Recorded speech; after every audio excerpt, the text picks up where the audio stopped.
Welcome, everybody, to Spirituality Adventures. This is a non-judgmental place to explore spirituality, and we're so glad you're here. This is a viewer and listener-supported podcast, so we greatly appreciate your support.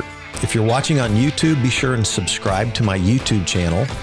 Be sure and like, share, and subscribe to any of the social media content platforms that you're using. And then if you go to our website, spiritualityadventures.com, you can make a one-time donation, or with a monthly subscription, you'll gain access to our bonus content. We greatly appreciate it. Thank you for tuning in. Welcome, everybody, to Spirituality Adventures. We're glad you're here. We are excited to interview Dakota Hylton today. And Dakota's a new acquaintance, and my producer, Matt Cox, told me about Dakota's story, and I was fascinating to hear about a young man who's encountered some difficulty and problems along the way, but then has had a great turnaround story and is now doing personal training, boxing, a lot of different things. But we're here to hear about this kind of inspiring turnaround story. Dakota, thanks for being with us. Oh yeah, thanks for having me. I truly appreciate it. I always like to start by just getting into a little bit of your background story, kind of where you were born, where'd you grow up, what was your family like, maybe, and were you raised in any kind of a faith tradition, anything like that, or like any kind of spiritual path at all? So when we grew up, we did go to church, like with our grandparents and stuff would go, and our mom would go and stuff. But it wasn't, at first, I mean, it was like an every weekend thing, but that was until, I mean, I was probably like 8 or 9, and then it kind of slowly, dwindled down a little bit because we moved away from our grandparents, and it ended up being like a 30-minute drive there. But as far as like family goes, I had a single mom. My dad, wasn't around. Then my mom just kind of always, never got with good guys. So that it wasn't like they were all bad necessarily to us at the beginning, but just they were lazy. And so that's kind of what helped me a lot, was I seen her with lazy guys. So I always kind of grew up, not having a ton, where I remember situations I had to like, and it's nothing against my mom, but I had to like cut grass. I'd go and cut grass, or we would work at the carnival during the summer sometimes, and like that's what, how I would buy like Nike shoes and stuff. When if I had fancy stuff, a lot of times I was paying for it. So that kind of instilled a lot in me, though. And we kind of, like I said, we moved a lot, though. Like, where were you born? So I was born in Kansas City, and like we grew up kind of actually in like Liberty for a couple of years, and then we went to like Odessa, Missouri. I started school out there, and from kindergarten to second grade. Then we moved to Hylton, and then we're there for like 6 years. Where's Hylton? That's down by Warrensburg, Missouri. Okay. And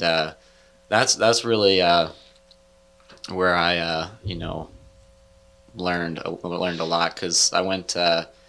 That's where I really got my work ethic, because in third grade, I remember I'd get a walk. Like, it was a small town, like 500 people, so my mom didn't really care a whole lot if we were walking around. You didn't have to worry about a whole lot.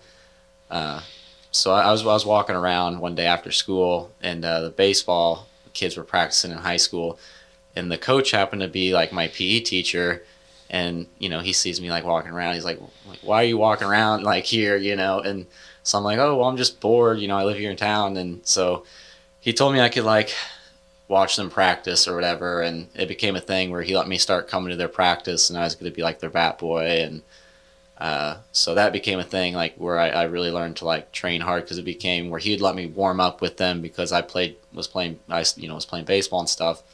And so that's how I ended up actually getting good at sports, was because I put myself in a position to be, every day, in third grade after school, instead of going home to try to hang out with my friends, I'd be at baseball practice with high schoolers. And it eventually, sometimes like they would let me hit and stuff. So I learned a lot doing stuff like that. And then, from there, I was there until 8th grade, and I was kind of always more of a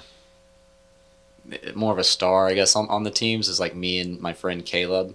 were normally the two of the main ones. Like when it came to basketball, baseball, we were always, competitive. And he actually only played baseball 1 year, and I remember the year he played because I was like one of the main pitchers, and he came in. And he's like, "I'm gonna be a pitcher," and like I remember just like being like, "No, you're not, dude.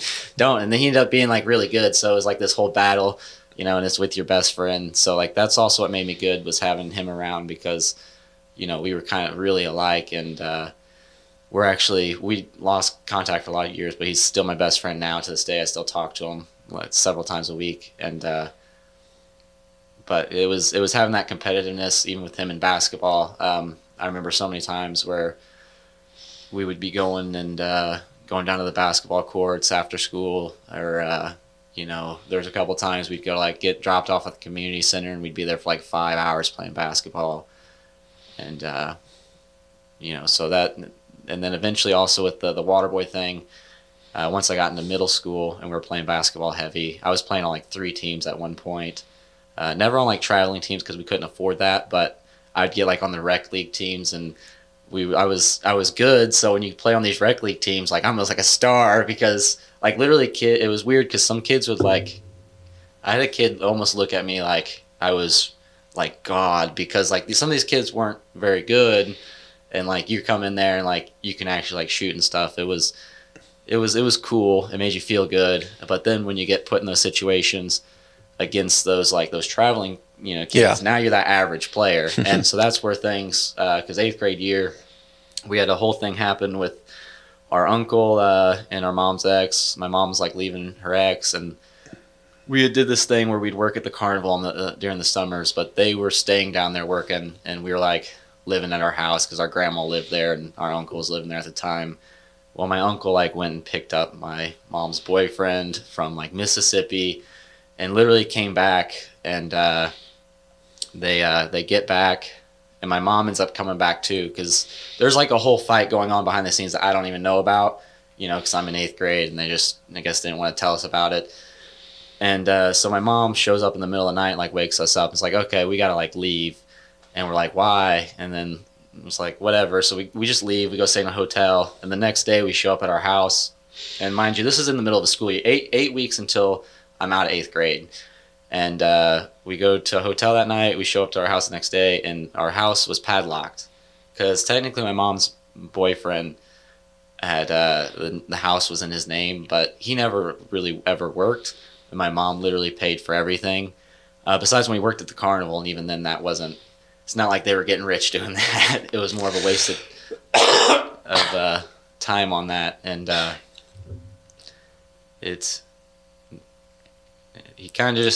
from there things kind of just went downhill because we got locked out. So literally from there we're just my mom's like, well, let's just go and basically live on the road. And so we literally packed my mom had a Tahoe, and we literally packed everything we could because they let us, we got called the cops, whatever, and they were like, you need to let them in the house to at least get their stuff. And so my mom's like, okay, we're gonna get our stuff, and we're literally leaving. Because also, I guess at this time she had been talking to a guy down at the carnival that had owned some carnival stuff or whatever, and that's a whole nother thing. But she was trying to do better for her. There was issues with that. So, but that's a whole nother thing. And so we literally packed this car full. It's me, my 2 brothers, one of my brother's girlfriends, and then my mom. And so it's 5 people in like a car that holds 8. And we also had one of our dogs, and we literally packed the car full just of everything that we could fit in there. So there's a lot of our stuff that literally just got left. And what had happened was like our uncle and my mom's boyfriend literally went and ended up selling all that stuff. And we went down to Mississippi and we're living on the road. And then it just kind of just got really weird because we're working at a carnival, and I was like 14, and that's when I really started smoking weed and stuff too, because my brother, one night he's just like, I didn't know he even smoked, and I found out, and it became a thing where. Is he older? Yeah, he's 3 years older than me. Yeah. And He's like, So you guys are kind of a family on the road, yeah. working at carnivals. Yeah, so the guy had owned some carnival games, and so that was what we ended up going down there to do, which we'd already had been doing that during the summer. A little bit, yeah. Which again, that's also, I mean, I could go way more into that whole story, so I'm kind of skimming over it to get to the main parts. Yeah. But I mean, I learned how to actually hustle and make money. The whole carnival stuff. There's a lot. It's a lot of about money, and a lot of people know that, and you've seen scams on TV and stuff. So I've seen a lot of crappy stuff done behind the scenes of that as well. But that's what taught me how to like make money, and also, I mean, there was days when I was 14, I'd make $300 in one day as a kid. Just basically getting out there and hustling, and that's what helped me like not be afraid to ask people for stuff sometimes, like when it comes to trying to talk to people about sponsorships, because I used to be running a game where I would have to yell at random people, and I'd have to try to get out and and just not be nervous about it. And but that was fun, and so we're living on the road though, and it becomes really hectic. There's a lot of drama behind that. My brother, I'm not gonna get too much into it, but my brother had actually invested into my mom's that guy's equipment, and there ended up being stuff that it didn't work out, and he got screwed, and so there ends up being animosity with my mom, my brother, and now me, because I also had told him to go in on this, and it ends up causing a lot of issues where my brother leaves and he comes back home and is like living with my grandma, and so now I'm down there by myself with in this, and this is where I have a lot of insecurities start coming from, because my mom's boyfriend, I always wanted a dad, and so when we meet this guy, there's a lot of stuff going on. You find out he tried saying he had cancer and stuff, but then things would get weird, and he would never actually go to appointments and stuff. So like there's a whole like mental like and emotional abuse that like is just going on, like this whole thing, because he's literally like you start thinking this guy's gonna die, and then you're also like starting to really like him, but then he starts doing all this crappy stuff, and so there's a lot going on. And then one of the turning points for me was we actually went fishing, and we went back to the hotel room, and like I didn't even do anything. I think I was saying something about asking him a question about the fish or whatever, because we were living in a hotel room at this point too, and about to flay these catfish in a hotel room. And he said something, and he started yelling at me, and then he like tried to, and he like smacked me. And like I was never like a violent kid or whatever. I was raised by a single mom, not to fight and stuff. So I ended up like smacking me, and we get into this whole argument. And like I remember like I grabbed a knife. I was like, I'll stab you, because I was just like so over it, because there was also like just so much stuff I saw with mental abuse going on like towards my mom, with him and stuff. And it finally got to that point where I was just like, I'm done. And like I was calling my brother, like, dude, can you please just come back? Like I don't want to be out here.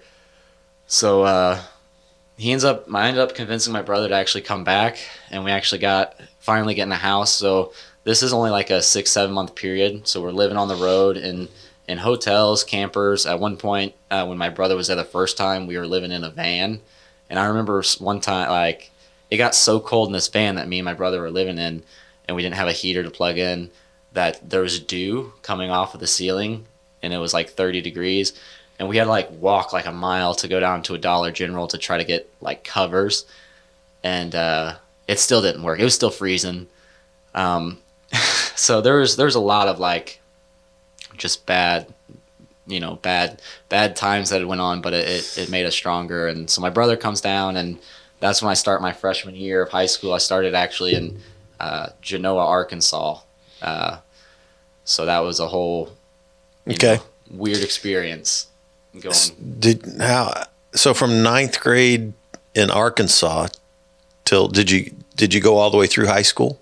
So I stayed, actually, I was only there from the start of the year until Thanksgiving. And then that's where we finally have this blowout with my mom's boyfriend and my mom, and we're like, me and my brother's like, hey, we're going back to Missouri. We don't want to be here.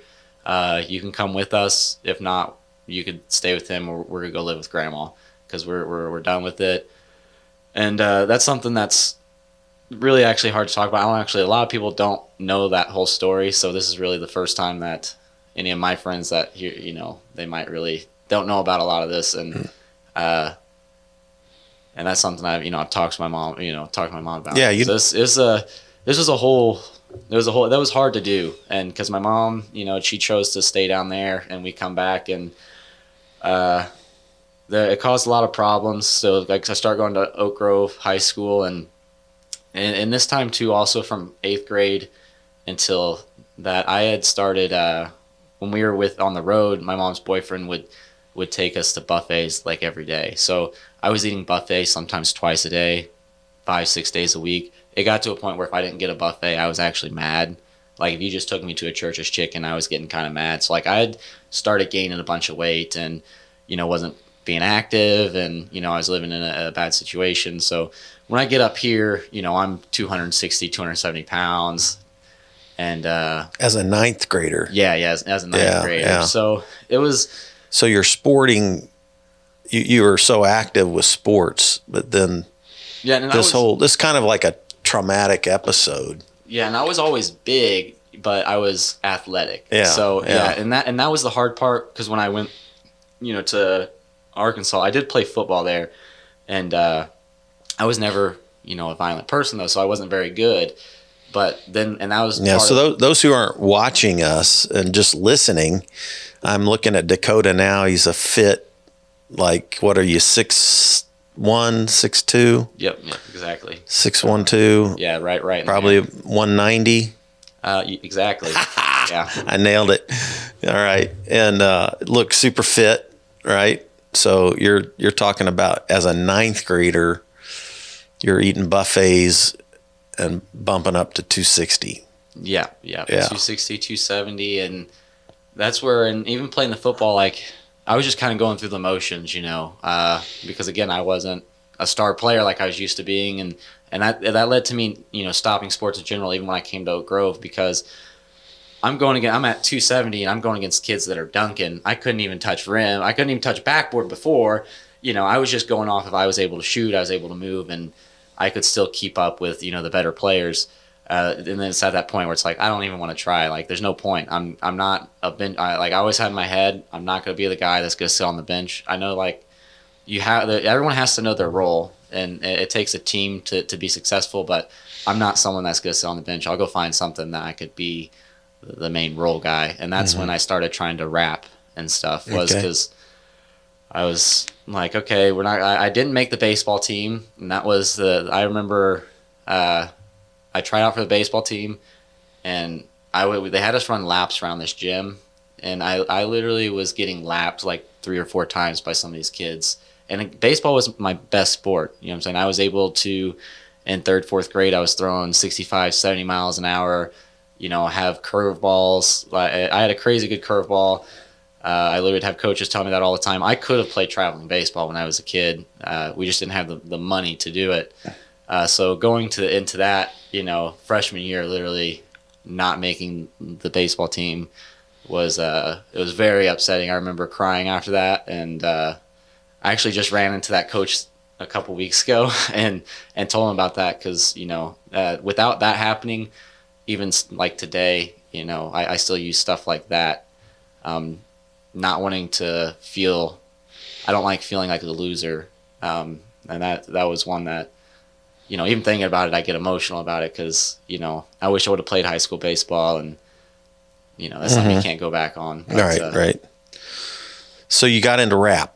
Yeah, so I get into rap. What year was this? So I'd actually been getting into rap when I was living in Leeton in 8th grade, and but this is 20, so it would have been 2016 probably, 2015. And I started doing battle rap. I was 15, and my first battle rap was at 7th Heaven down on Troost. And I remember that That's the spot. If you're from Kansas City, you know that we that know place. Seventh Heaven is.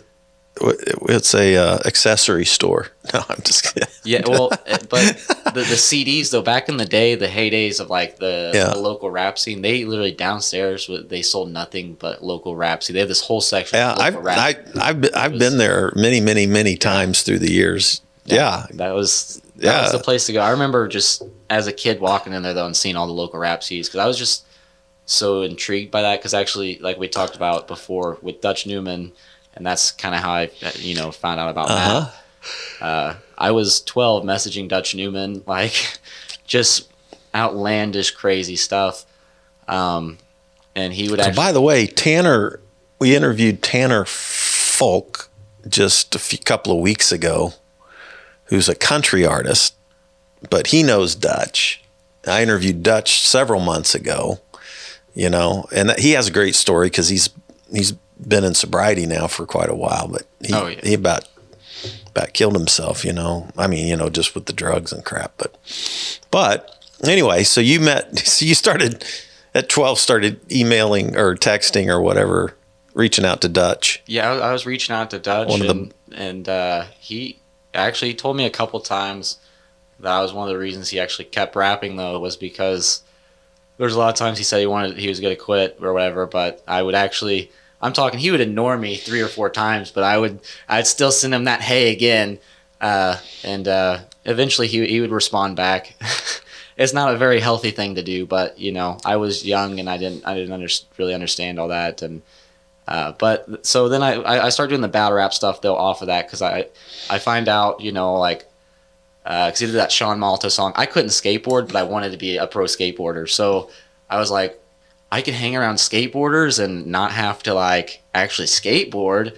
So I was like, I'll just do the rap thing. Then people know who I am. So I started trying to do that. And the first rap battle we had at Seventh Heaven, I choked. I think I got through half of my first round and it was not good at all. I did have one really good line and, it was just a cool experience though. And I was 15, so they didn't expect me to really do anything. And, then I kind of stuck with that for a little bit until I finally ended up having a good 1 or 2 solid performances. And at the time I didn't really understand it. I was so young, and then I started trying to chase girls, and I wouldn't prepare for stuff like I needed to because I was always trying to just spend time with my girlfriend and stuff at the time.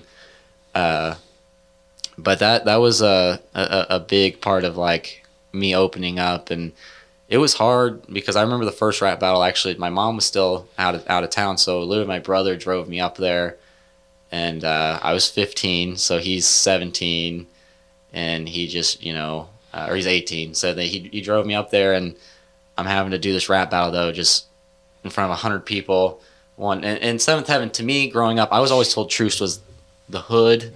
So I'm kind of terrified being there by myself because I'm 15. So because my grandma and stuff always white 15-year-old kid. Yeah. They're always like, you're gonna get yourself shot going down there. And, that's what everybody says. Yeah, and then you go down there and you realize it's not really like that. If you go to certain places, and you're being dumb, but I was always got a lot of respect just because I was so young going and doing it. And so I'm curious, when you say battle rap, just for folks who maybe not know what that is. Can you think of a popular movie scene that would have been a good depiction of battle rap?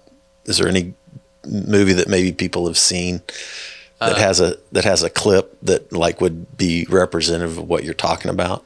So the most commonly people really think of 8 Mile. But that wasn't actually the type of battle rap I did. That was Eminem did freestyle battle rap. So there's actually a movie you could look up. It's called Bodied, and Eminem actually produced it. That's the type of battle rap that I was into. So they didn't have beats playing, and it's all pre-written stuff. And it's more about the bars and trying to actually.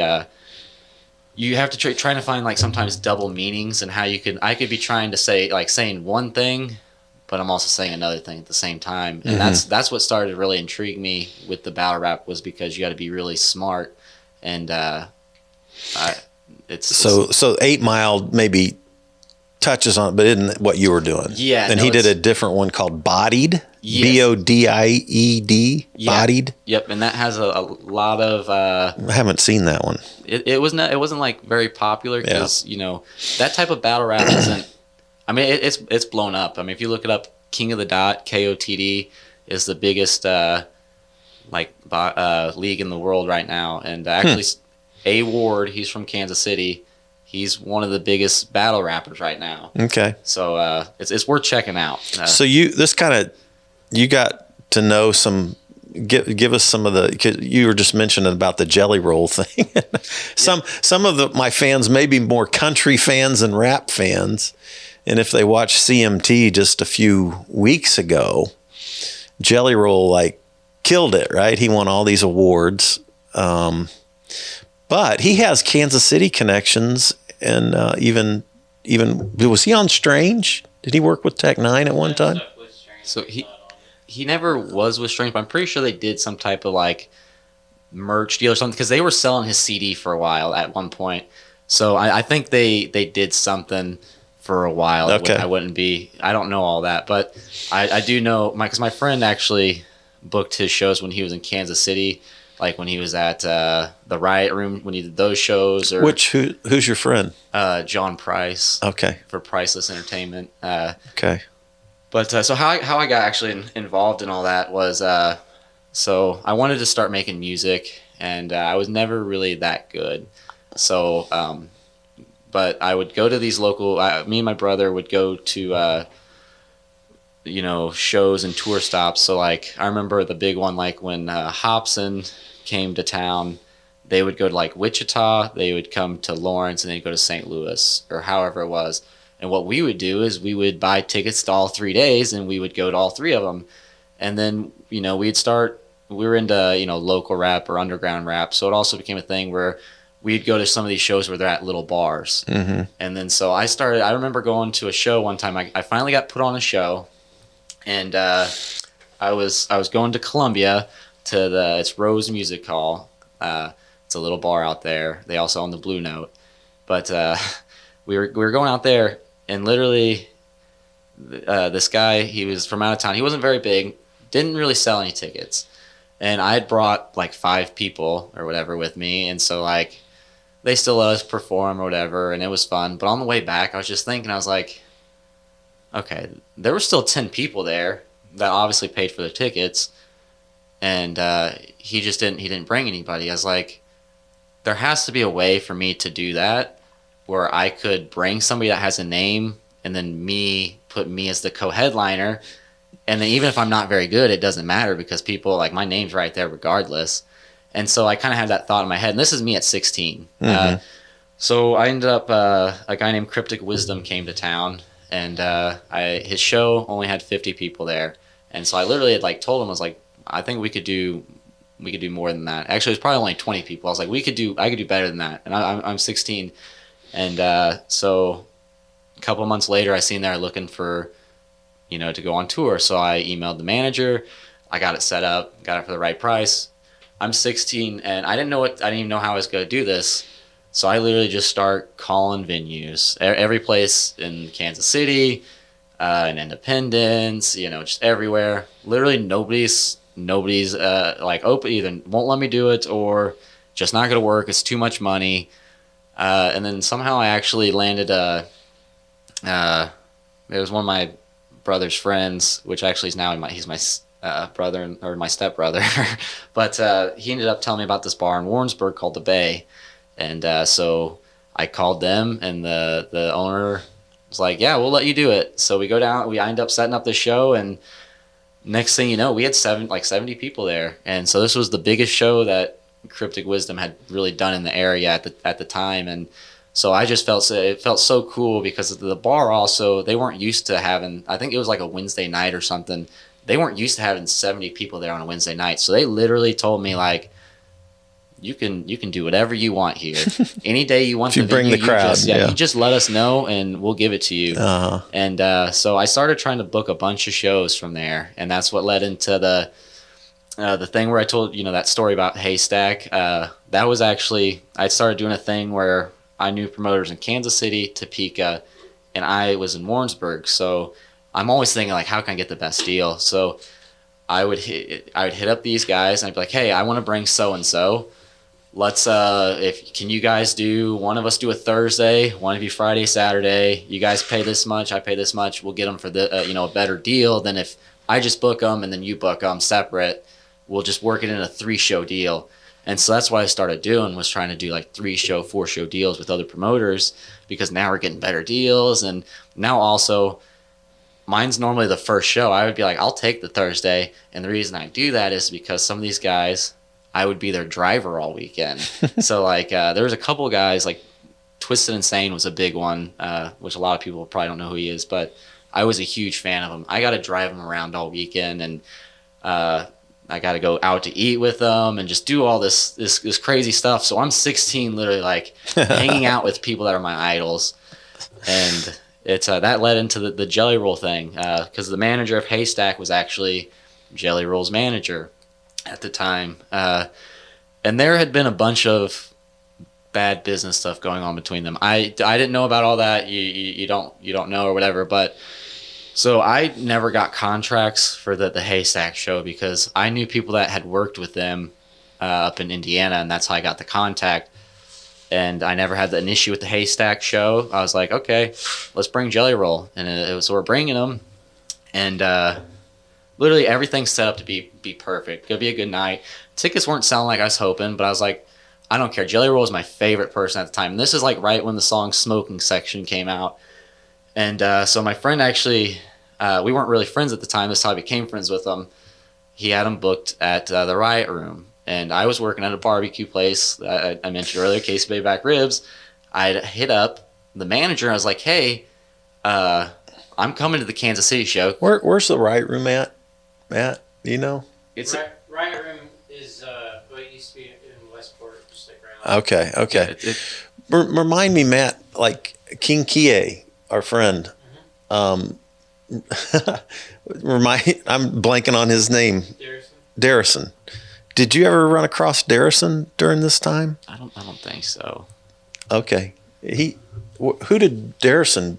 Because he was booking acts too about this time, wasn't he? All of his stuff is booked out in Liberty at the 816 room. Oh, yeah. 816 room. Okay. I've interviewed Darrison on here. He goes by King Kie is his rapper name, but he knows a lot of these guys. I'm just curious if you guys cross paths. Yeah, we might have. That's the thing. At that time, though, too. Do you know Alex is it Sortiano? Alex Sartiano. He was an engineer with Strange some, and does his own rap stuff too. Called, I forgot. Oh, he goes with Smart Alec is what he goes by. Anyway, go ahead. Keep rolling. That's the thing. I just curious. So the Riot Room, Jelly Roll's coming. So yeah, Jelly Roll's there. He's coming, and I hit up the manager, and I was working at a barbecue place. I was like, hey, I can get some free barbecue. Would you guys, want this or whatever? What do you guys want? And because I was trying to build connections with these guys when they came into town. I was really trying to.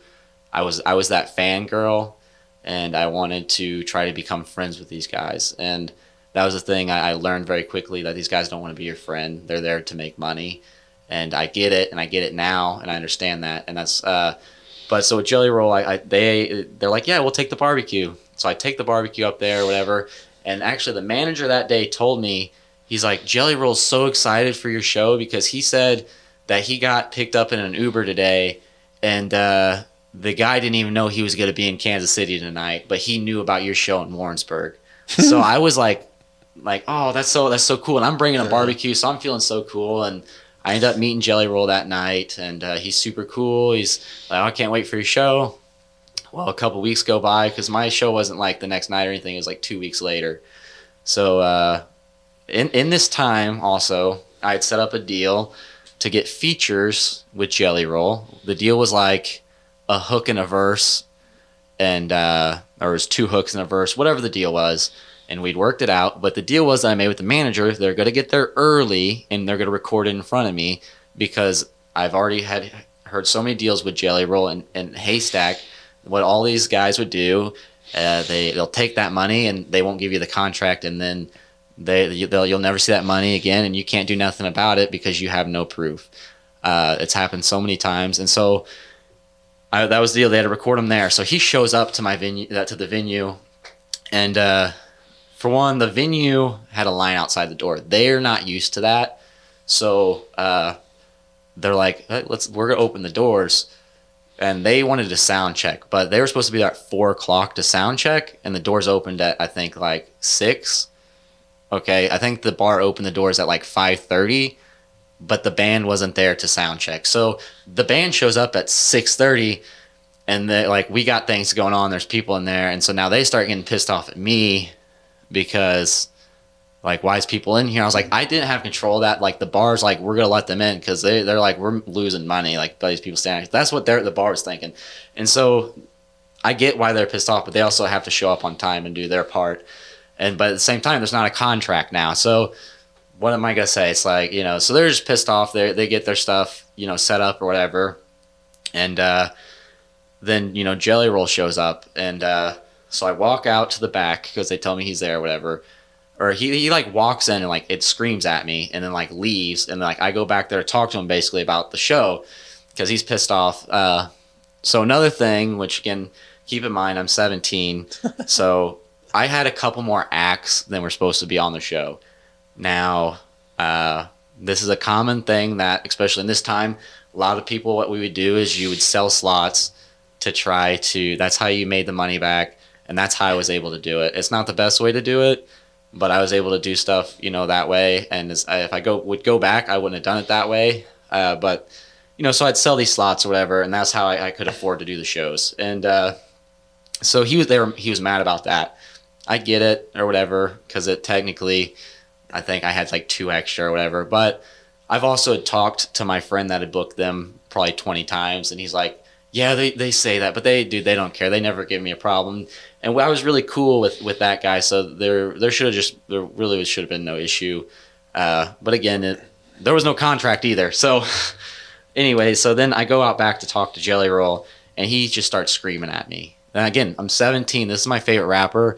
So I start crying. I didn't know what to do. Like, I don't know. Like, at that point, there's nothing I can do except for get yelled at by like literally my favorite musician in the world. And I didn't know how to handle it. And then so he's yelling at me about this and that.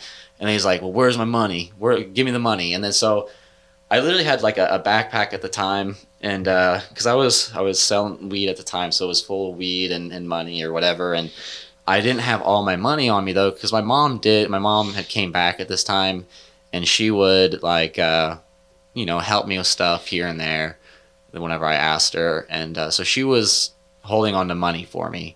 So I said, I got to run back in to grab some more money. And he starts freaking out. He's like, you don't got my money. And I'm like, no. I said, I got to go inside because I think I said I got to go to the door and get it, which I got to go to my mom. And he starts freaking out on me. So then I'm like, I'm going to go get it, and then I go get the money, and I tell like them what's going on. And so they all come back. A couple of people came back out with me too. And so I go to, I'm like, okay, here's the money I got or whatever. He's like, well, where's the other 1,500 or whatever? And I was like, well, what are you talking about? I was like, for the features? I said, I'm not giving you that money until you show up to do the features. Like, the deal was you guys were going to get here early to do the features. And then so he's getting pissed off about this. Like, so you don't got all my money, blah, blah, blah. And I'm like, I don't have a contract for those features. If you show up early or you're going to be in Springfield tomorrow, like, we can work that out. I'll message the manager and we could set up a studio and we'll do that. So he's mad about this feature money.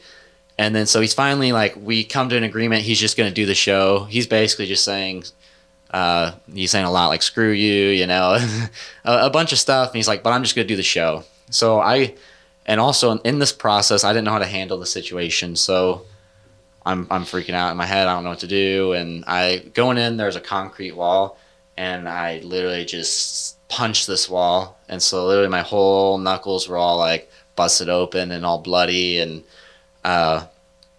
it was I ended up walking out the front door and then just walking across the street and sitting on these steps and kind of just like crying to myself. And not the way to handle it. It was not the way to handle it. So but I gathered myself back like 10-15 minutes. I walk back over there and get the show running.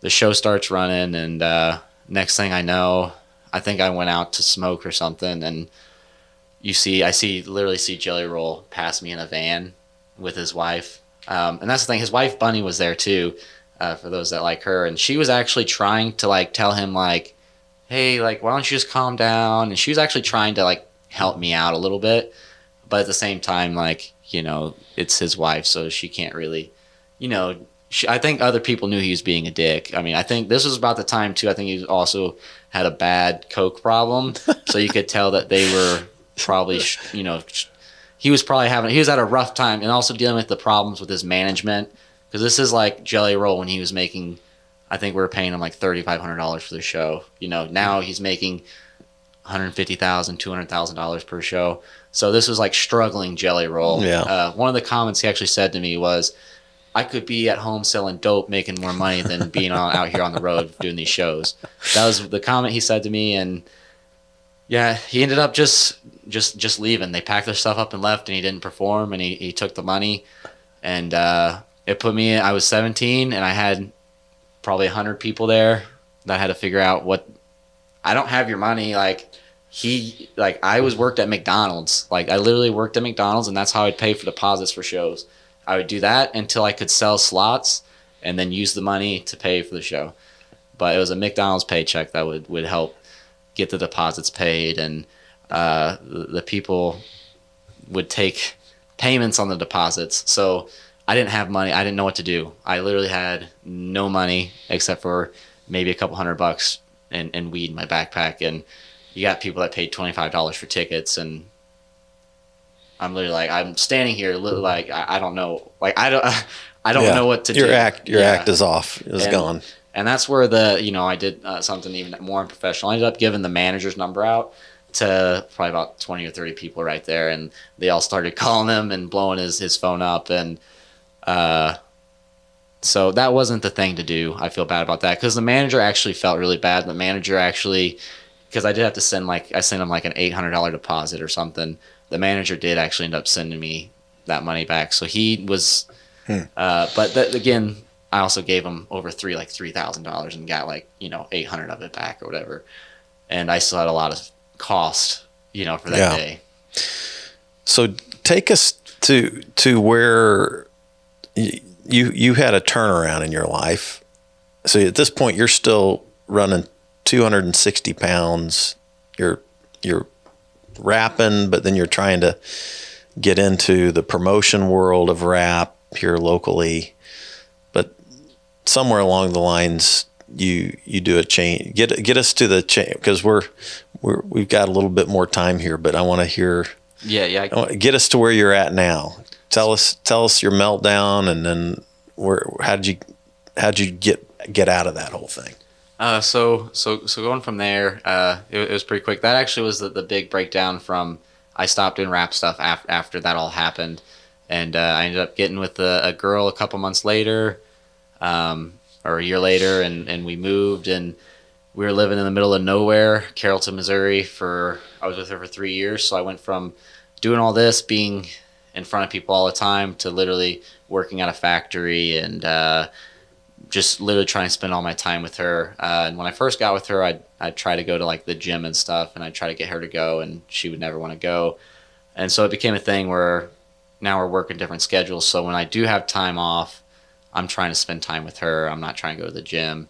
And so I ended up at one point getting up to about 310 pounds. And so it was just the whole thing. How long ago was this? And that was 2.5 years ago. Wow. So okay. I got to 310 pounds, and it was just because I was constantly just eating. I wouldn't work out. And then when I did try to go work out, it just wasn't fun. But I could still go and play basketball every once in a while, and I was still pretty good, but it's just, there's just not much you could do. You couldn't last long. It wasn't a fun place. And then leading into that, my ex ended up leaving me probably a year after that. And when she left me, we were buying a house and we had a truck together and stuff, but at the end of the day, everything went in my name, because it was just I had the credit for some of the stuff at the time or whatever, and we just didn't put our name on it yet because it wasn't paid off. And so I had to figure out what to do with all this stuff because I couldn't afford it. I'm living in the middle of nowhere, and I don't want to go work at a factory because I also had a race car at the time, and I was trying to do stuff with that. So I ended up getting rid of the house and kind of just, we were doing a rent to own on the house, luckily, and I just kind of told them, like, they told me I could try to sell it, but I was in a really bad spot, and I was just like, hey, you guys just take the house. I don't care about all the money I put into it, and it needed a lot of work, and there's a lot of issues, and so I was like, I'm just gonna go live with my brother, and so that's what I did, and I ended up actually selling the truck to my mom, and I got me a new car and put myself in even more debt, because if you don't have good credit, it really screws you. So I'm paying like 20% interest on an '05 Mazda, so that put me in that position though, and now I have a car, so I'm able to drive around a little more, and I'm living in the city. So I started being a server, and from there, that led me into I always wanted to try stand-up comedy. So I ended up going to an open mic at the Comedy Club of Kansas City to try stand-up comedy, and I did that. And the first time I did it, it was so fun. So I was like, it became a thing. I met some people there. We literally started going to open mics 4 or 5 nights a week. And I did that for about 3-4 months. And about 2 months into it, though, I had seen the owner of the comedy club at an open mic, and I was serving at the time, and they had a thing that said they needed servers. And someone had said to him, like, hey, this kid wants a job serving. You should hire him. So I ended up getting a job at the comedy club. And the reason was actually because the owner knew me, because I'd went up the week before. I had taken 6 grams of mushrooms, and I went up and performed, and like I was just I was out of it, and he knew like I was extremely messed up, and so he knew me from that, and so that's actually what got me the job. Was I went on stage on mushrooms. And so but at that point in my life though, I went through that breakup, so I started drinking, and what really led to that was the first time I went out after my like ex left me. I actually went home with probably the hottest girl I'd ever been with. Nothing happened, but I was so like, when that happens and you're like, oh wow, I've been with her, and this girl, like, let me go home with her. It's like, okay. But I was in like a really, really bad spot. But that started leading me going to the bars every night too, and then with the comedy. So I'm trying to always drink, and it got to a point, like I said, I was drinking 4 or 5 nights a week, and then that got to a point where I started doing mushrooms all the time, and then I eventually, at one point, what led to everything was I was down in Westport for a friend's birthday, and we got extremely drunk, and then we were going to leave, and my friend bought a gram of Coke from someone, and we went back to his house, and then we both did the Coke, and we didn't go to sleep until like 4, 5, 6 in the morning, and I slept like 2 hours. We get up, I have to go home because we're going to a Tech Nine concert that night, and I'm like, I'm gonna get a nap. Well, this is like at the height kind of you still had COVID tests to go places, so I didn't get any sleep at the end of the day, and we took some mushrooms, and I went to the Tech Nine show, and I ended up having a bad trip, and I literally had thought I messed my head up for like weeks, because after that I was like, I'm done with this. I'm done with drinking. I'm done doing this. Because for weeks I'd try to go to the gym, and I'd be like trying to play basketball, but I'd like literally think I'm having like a heart attack. And I remember calling my mom and telling her, like, I think I need to go to the hospital. Like I think I'm having a heart attack or something. And I did that several times. And when I really knew that things were kind of going south, I remember one time I took mushrooms and I was on the way home, and I called my mom, I just broke down like crying, like, and nothing was wrong, but I just called her and I was crying, and couldn't say anything. I was just crying, and that's when I knew there was things that there was other issues to resolve. And so after that night, I started trying to go to the gym, and then eventually that feeling went away, and I started going to the gym. It was December like 6th of 2022 or 2021. Then 2022, the first week of January, I started going to the boxing gym, and I'm a very obsessive person. So once I got in the boxing gym, it was over, because I literally the first day I go to the gym and I tell them, I literally. Is this Bricks? Is this Yep. where you went? Okay. Yeah, Bricks, and this was at the other North Kansas City. Yep. I walked in, and the first thing I said is, I was like, yeah, I'd like to try to take a fight just to say that I did, because I wanted to prove to myself that, because after the whole Jelly Roll thing, I didn't feel like a man, you know what I'm saying? And then stuff growing like with my mom's ex, I never felt like a man. So like I felt like this was a way for me to try to lose weight and try to like show that I'm a man. And so that was what started. I started going to the gym, and the first day I told him I want to try to take a fight. And then again, I'm at this point I'm still 290 pounds when I walked into the gym that day. And he hears that all the time. Everybody says they want to do that or whatever. They're going to do this and that. Well, the other thing I said to him was like, I want to be the best boxer in this gym. And, I started showing up 6 days a week. There was weeks I was there seven days a week. And also I was going to the gym in the morning for an hour. Then I was at the boxing gym in the evening for like an hour.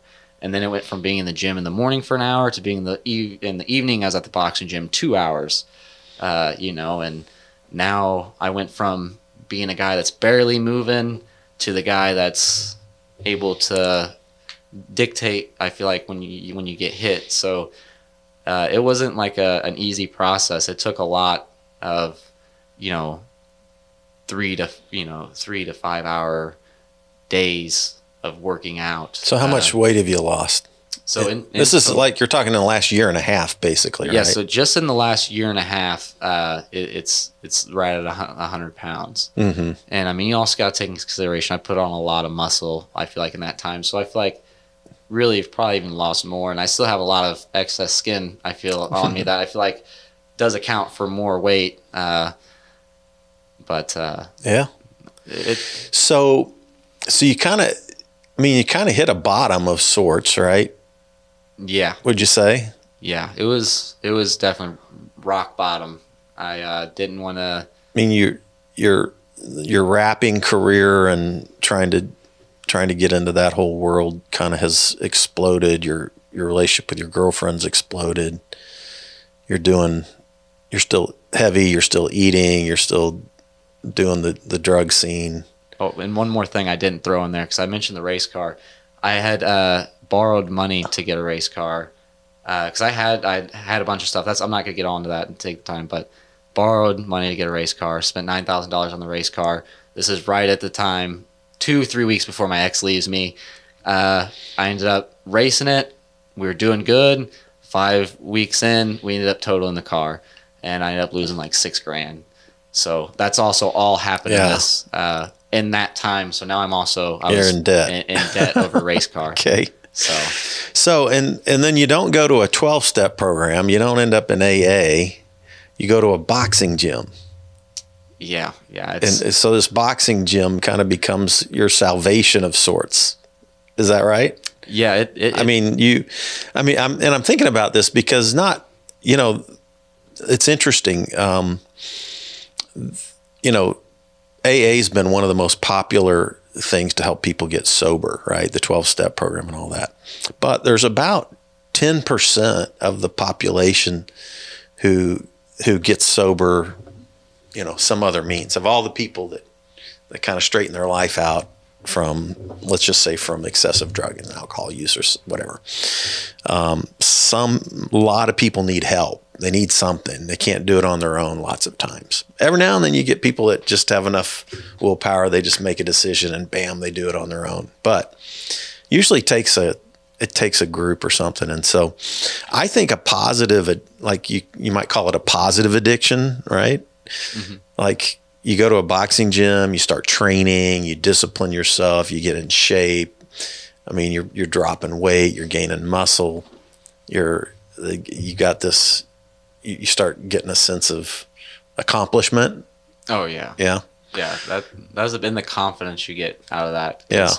That's the hardest thing now still is like, I still have this irrational fear that I'm going to be fat again, or that I am. I still think I'm fat a lot of times. So it's like, that's the biggest thing to really overcome too. Because even just talking to women, like I've noticed a difference, because before I was just self-conscious about everything, where now it's like, I got some veins popping in my forearms. I think I'm good. So I could be a little more confident when I'm talking to people. And that's one thing that a lot of people have told me that they notice a lot. So, Yeah. And that's what's going to end up leading me to where I want, is the confidence. Yeah, that's cool. So you've actually done a few fights now. You're doing some training, that kind of thing. Give us a little insight into that world. Yeah. So I started working at the boxing gym. Just had a chance, because I needed a trainer, so I'd fill in for classes, and then I do the personal training now too. That was kind of just. I actually had a pretty famous comedian. When I was working at the comedy club, he came in and he had said about how he went to a boxing gym, and so I was like, oh, well, I go here, and I was like, you should come check it out. So he ended up coming and checking out and letting me train him, and he actually paid me to do it. And this was before I was even thought about really doing the personal training, and I was like, this guy technically just paid $100 to have me train him for an hour, because he paid for an Uber over, he bought me lunch, and he gave me $20. So I was like, if he says he thinks it was well worth it. So I was like, if he thinks that was worth it, and there's no reason other people won't pay me $35 an hour. So that's what got me doing that, because I was trying to go to college and I was like, this isn't for me. I want to do the boxing thing. So I'm putting everything I got towards that. And if it doesn't work out, then I'll just cross that bridge when I get to it. Yeah. Yeah. Well, cool, man. So, if people go to your website, do you have a website or a TikTok, or do you have any social media presence? Do you have a before and after picture? Do you have any kind of, how can people connect with you if they want to see your story a little bit, see what's going on? So you could just add me on Facebook, Dakota Hylton. I need to actually make, it's Hylton. Yeah, Hylton, and it'll be a picture of me with my coach. And same with the TikTok, it's under Dakota Hylton. I do some stuff on YouTube as well, and that's what I've been talking to Matt about, because I'm going to get into trying to do some podcast stuff, or I do want to do more vlog stuff, and that's what I started doing on YouTube. It's Hylton Athletics, AAHA. I'm trying to start releasing more. I just want to be more of a positive influence. So, because I've gotten that a lot from people that they've started working out or whatever because they see me lose weight. So, that's more of what I'm getting behind. And then also with the boxing, I've been put in a position where I'm not just running the fitness classes, I'll be running the competitive classes. And you have these kids legitimately looking at you, I guess, for guidance, or they sometimes, I don't know, I remember being a kid.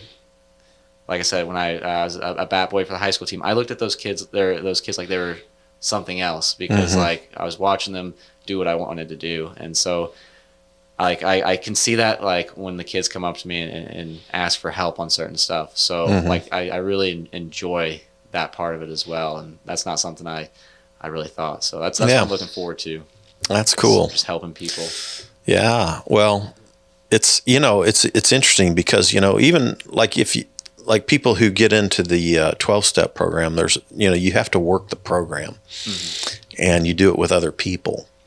And I think sports for me has been a positive thing in my life. So I still do cycling. I'm on a cycling team. I've crashed a couple of times here in the last 2 years and torn myself up really good. So I'm not in my best shape right now, but I've got guys that I ride with, and we continue to sports, the endorphins from sports, being fit, that whole world is a big part of my own mental health, and so, and then you're giving back, you're helping mentor people, and you're being a positive role model. That's good stuff. Yeah. So how do they find you? We're out of time, but how do they find you? Go to Facebook? Yeah, if you just go to Facebook and look up Dakota Hylton, and it's Hylton, I should pop right up. I'll be a picture of me with my boxing gear on. And same thing with Instagram, and then YouTube, it's just Hylton Athletics, AAHA. If you just look up Hylton Athletics, it should come up. Hylton Athletics. And you're working with people and training down at Brixton or Kansas City. Yep. Awesome. Awesome, man. if you want personal training, you could just text me. So my number's 509-899-8909. So I don't care to put that out there. All right. Good. All right. Well, everybody, thanks for tuning into Spirituality Adventures. Thank you, Dakota, for being on here with us and sharing your story. And I'm excited to see where this takes you. So thanks for sharing. Yeah, thank you. I appreciate it. Take care. We'll see you next time. This concludes today's episode. Thanks for tuning in and listening. Remember, if you're watching on YouTube, subscribe to my YouTube channel. Remember to like, share, or subscribe to the social media platform that you're using. And then go to our website, spiritualityadventures.com, and make a one-time donation, or you can subscribe monthly and receive our special bonus content. Thanks so much.